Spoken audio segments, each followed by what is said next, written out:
Hey, it's Dave at Crossway Vineyard Church in Urbana, Ohio.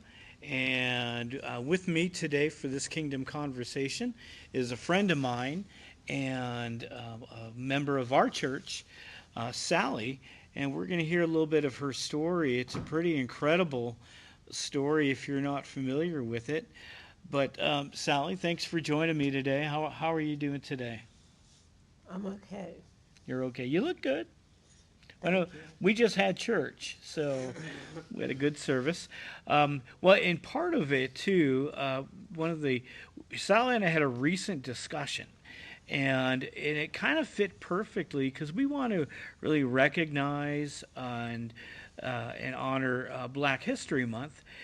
Here it's February of 2025, and what I've learned over the years, there are a lot of folks who really sacrificed a lot, had the courage to endure a lot to help shape our country.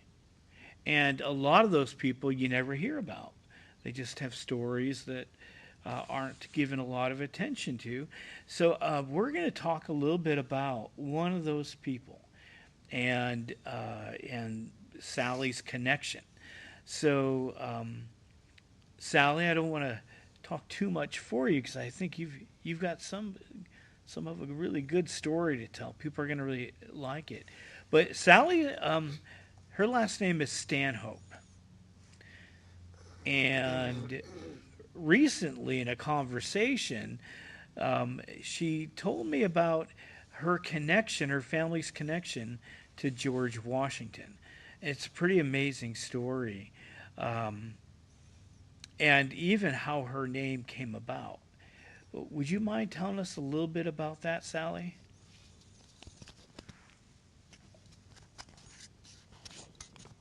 Well, my great great great great grandfather was named Richard Stanhope, and the way he got his name was originally it was Stand Up. He went by Stand Up, Stand Up, Stand Up before he became Richard Stanhope because they told him that when the master comes in the room, you stand up. And so he took that as his last name. And then his daughter, he was living with his daughter for a while in Bellefontaine, and she wanted something a little more appropriate. Hmm. So she had it changed to Stanhope. Interesting. Going from stand up to stand hope. There's something really symbolic in that, right? Putting hope at the end.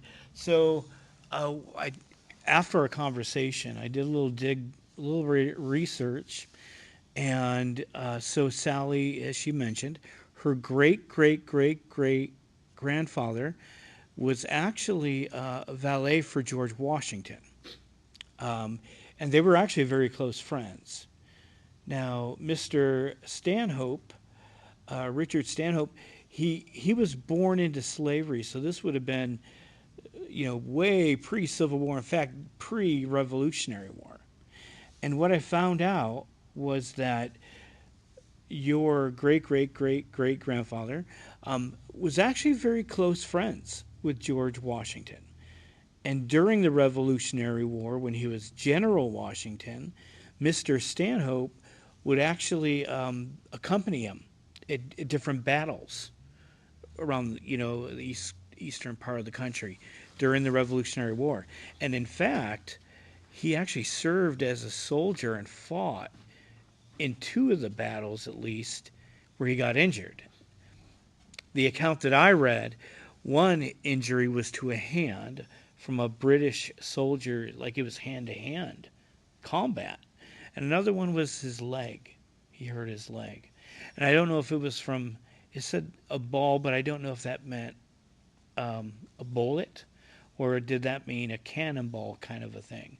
But he suffered with that the rest of his life. But so he was born into slavery, didn't know freedom, and then Washington, George Washington had put in his will that Mr. Stanhope and the relatives would be free upon his death.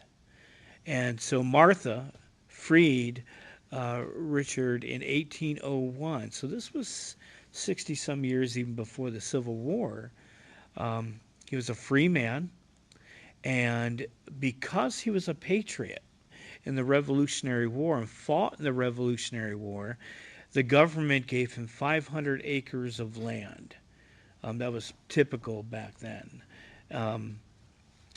And we think it was probably in Ohio, is what you think, right, Sally? Somewhere in Ohio. And so he was a farmer.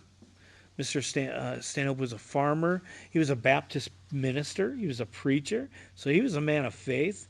So to go from Stanhope to Stanhope is, I think, really symbolic of God's place in his life, in the faith that he had in God.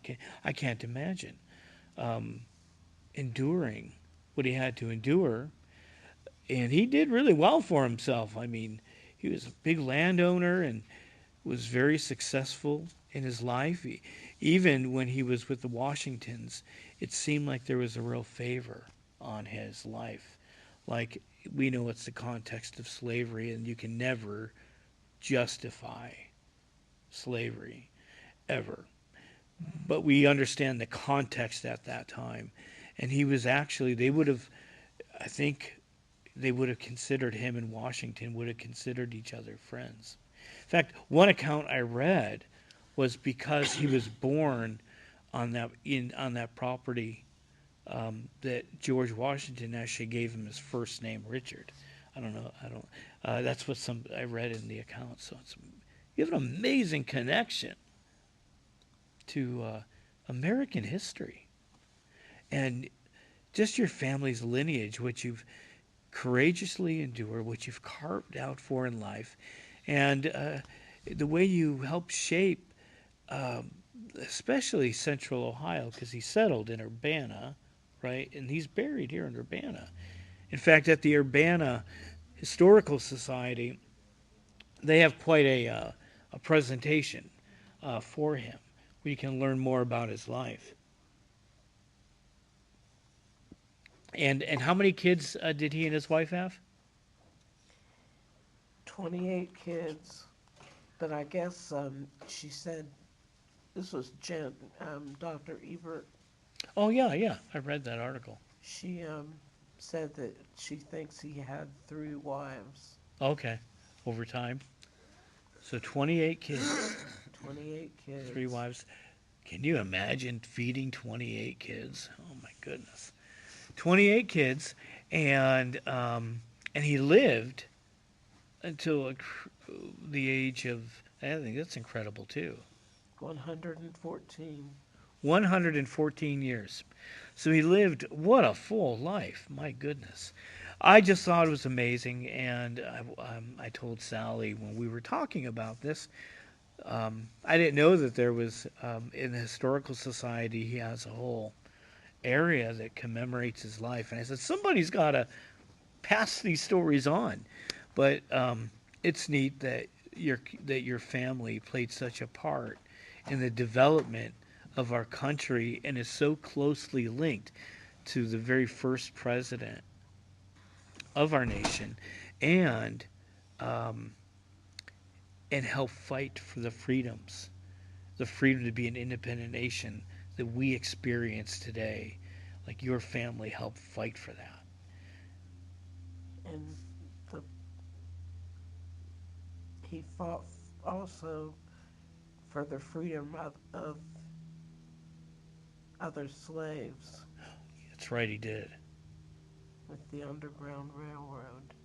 Yeah, that was amazing too.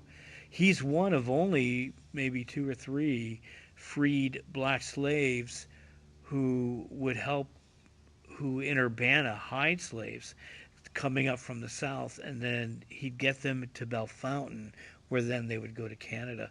And he's like, in the history of our country, there's only maybe 1 to 3 people that are known to have been doing that, because they risked everything. I mean, even if you were white, you'd get in trouble. But if you were a freed black person back then, man, don't you know, they probably would take your life if they caught you doing that. But he risked it for the freedom of others. So he fought for the freedom of others, and he risked his own life for the freedom of other black slaves. Amazing story. You know what I think too? I think that Richard Stanhope would be very proud of his great, great, great, great granddaughter. You carry the same courageous spirit. You do. So thank you for sharing some of your story with us today. No, thank you.